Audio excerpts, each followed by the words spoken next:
ከፌደራል መንግስት ኃላፊዎች ከስራ ባልደረቦቻቸው ጋር ከሚያደርጉት ጥረት እና ውጤት በተጨማሪ ለ2 ዓመት ያህል የሥራ ባልደረቦቻቸውን ምሁራንን አስተባብረው የአማራን ክልል ህዝብ የ25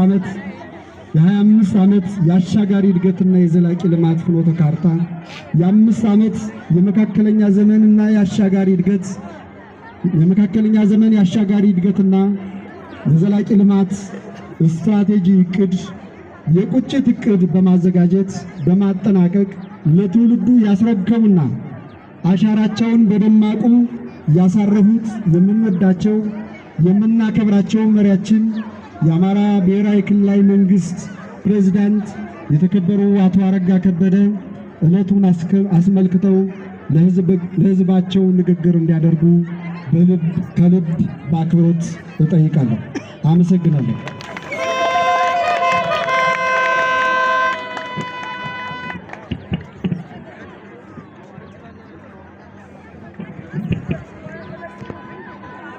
የተከበሩ አቶ አማረ ሰጤ የአማራ ክልል ምክር ቤት ምክትል አፈ ጉባኤ፣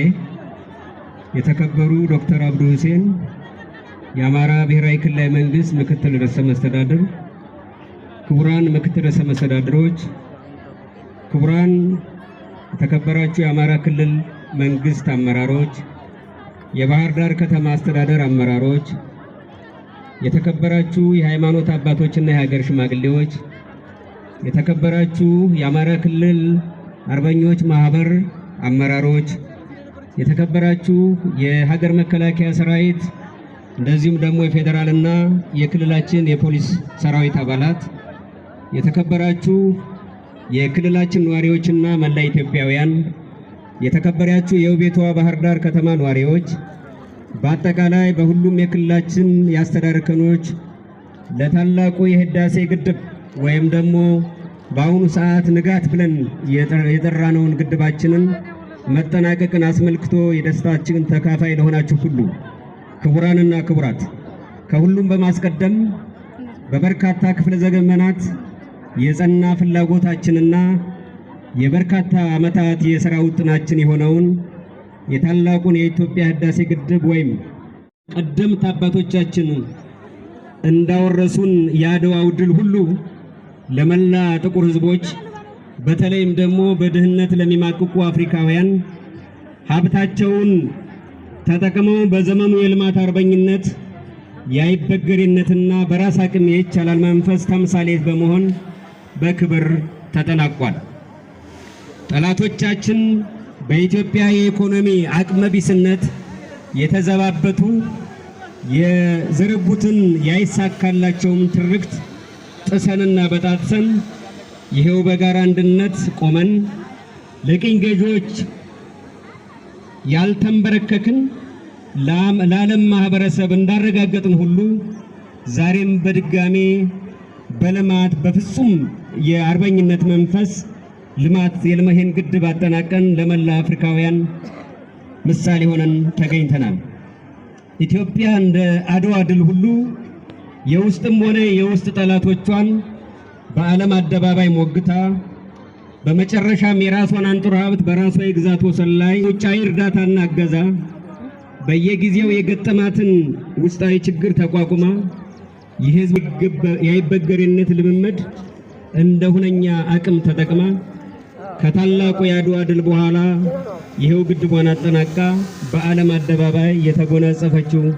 ሁለተኛው ምስለ አድዋ ሆኖ ለዓለም አስረክባ ትገኛለች።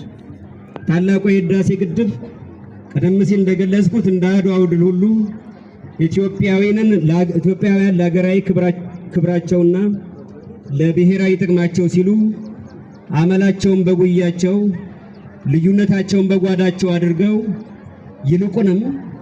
ገንዘባቸውን፣ ዕውቀታቸውን፣ ጉልበታቸውንና ጊዜያቸውን ሰውተው የገነቡትና የህዝባችንን አንድነት የተረጋገጠበት በዘመናችን የፈጸምነው ለታሪክና ለትውልድ የምናስረክበው ለታሪክ የሚበቃ ለትውልድ የሚተላለፍ ታላቅ ፍጻሜ የወደፊትም የኢትዮጵያን ተስፋ የተገለጠበትና የዘመኑ ሕያው መገለጫችን ሆኖ ተጠናቋል። ከሁሉም በላይ ደግሞ የህዳሴ ግድብ መጠናቀቅ ሉዓላዊ ሀገራትና ህዝቦች ሁሉ በሉዓላዊ ግዛታቸው ውስጥ የማንንም ሌላ ሁለተኛና ሶስተኛ አገርና ህዝብ መብትና ጥቅም ሳይነኩ በነፃነት የመወሰን መብታቸውን የማረጋገጥ ባዕዳኑ የጫኑባቸውን ቀንበርና እግር ኮርች የሚያስራቸውን እግረ ሙቅ ባለመታሰር ጽናትና ጥበብን ጀግንነትና አርበኝነትን በድጋሜ እያረጋገጡ በአባይ ወንዝ በአባይ ውሃ ድርሻ ባለቤትና ተጠቃሚነት አገራችን ኢትዮጵያ ባይተዋር አድርጓት የነበረውን የተፋሰሱ ሀገራት እና የቅኝ ገዢዎቻቸውን መሰሪ የስምምነት ውል እስከ መዘዙና መርዙ የፈወሰ የራሳችንን ሀብት የመጠቀም የሌላውንም ሀገር ህዝብ ያለ መጉዳት ዓለም አቀፍ የግንኙነት መርሃችንን በተግባር ለዓለም ህዝብ አደባባዩን ያደረግንበት ፍትህ የማግኘት መብታችን እስከ ወዲያኛው በተግባር እልባት ያገኘበት ምዕራፍም ሆኖ ተጠናቋል።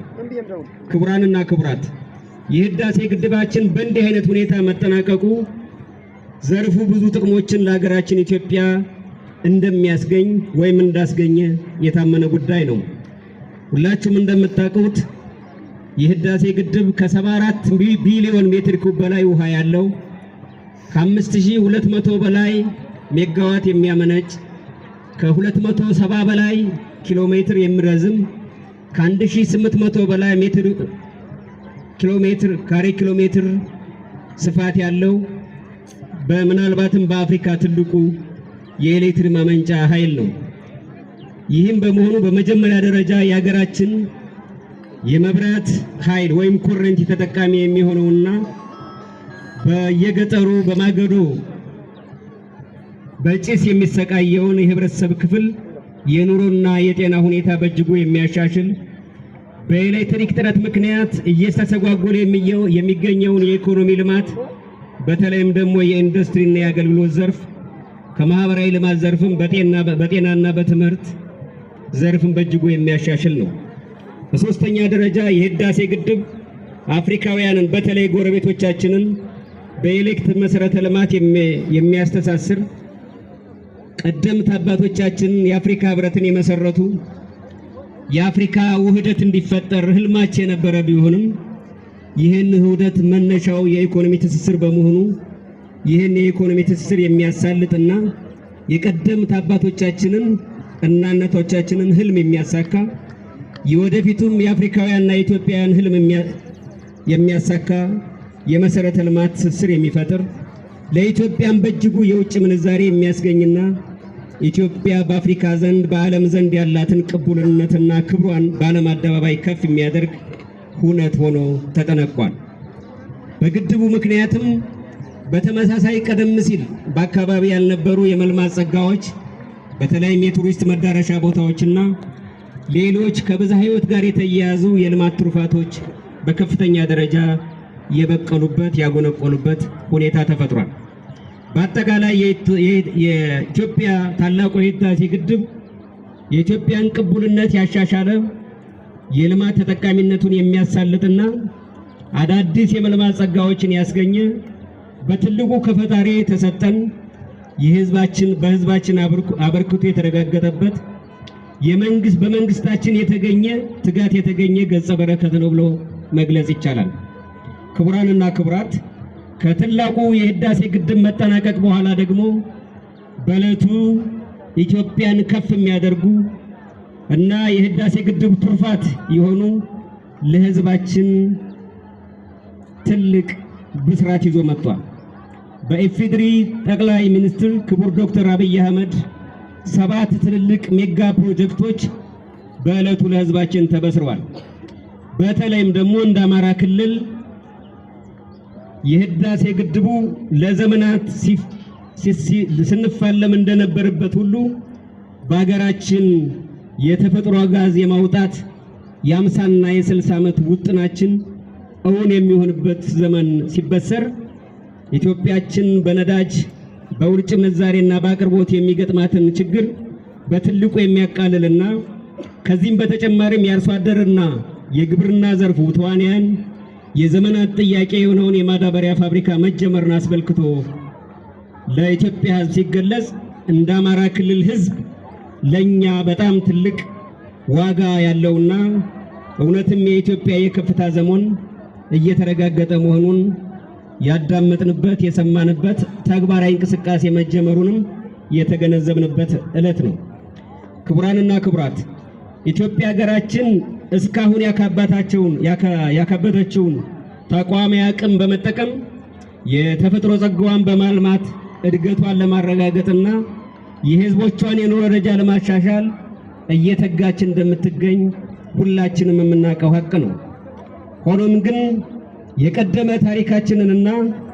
አሁናዊ ሁኔታችንን እንደሚያሳየን በየዘመናቱ የሚያጋጥመን የግጭት አዙሪት ህዝባችንን እየበላ አገራችንንም እያዳከመ ይገኛል። ይህ በታሪካችን የምናውቀው አሁንም በገሃዱ ዓለም የምንመለከተው ሀቅ ነው። ይህ የግጭት አዙሪት መነሻው የሐሳብ እና የጥቅም ልዩነትን በሰለጠነ መንገድ በውይይትና በድርድር የመፍታት የዲሞክራሲያዊ ባህል ጉድለት የወለደው እንደሆነ እንገነዘባለን። በመሆኑም ይህ አዙሪት ሰብአዊ ሀብትን የበላ ቁሳዊ ውድመትን ያስከተለ አንጡራ ሀብትን ያወደመ መልካም የሚባሉ ኢትዮጵያዊና የአማራ ክልል እሴቶችን የበከለና አጠቃላይ የህዝባችንን ማህበራዊ መስተጋብር እያናጋ ያለ ችግር ነው። ስለሆነም ሀገራችን እልቆ መሳፍርት የሌለው የደለ በጸጋ ያላት ጥረን ግረን ሰርተን የምንበልጽግባት ሀገር የመሆኗን ያህል በየጊዜው እንደ ቁልቋል የሚያደማት በተደጋጋሚ የሚከሰት የግጭት አዙሪት አሁንም ችግር ውስጥ እያስገባት ይገኛል። በመሆኑም እዚህ የምንገኝ በመላ ኢትዮጵያ የምትገኙ በመላ ከአማራ ክልል ውስጥ የምትገኙ የሀገራችን ልጆች፣ እህት ወንድሞች፣ እናት አባቶች ከዚህ የግጭት አዙሪትና ልምምድ ወጥተን ሀገራችንን የቀደምት የስልጣኔ ባለቤት እንደመሆኗ የሀገራችን የቀደም ስልጣኔ ባለቤት እንደመሆኗ መጠን ታሪካችንና ህዝባችንን የታሪካችንና ህዝባችንን ከፍታ በሚመጥን መልኩ ልማትና ብልጽግናን እንዲረጋገጥ ህዝባዊ መሰረት ያለው ዘላቂ ሰላም እንዲሰፍን መንግስት ለሚያደርገው ጥረት ሁላችሁም የራሳችሁን የማይተካ ሚና እንድትወጡ በዚሁ አጋጣሚ ጥሪዬን ለማቅረብ እወዳለሁ። ፈጣሪ ኢትዮጵያና ህዝቦቿን ይባርክ። በጣም አመሰግናለሁ። በሰላም ሁኑ።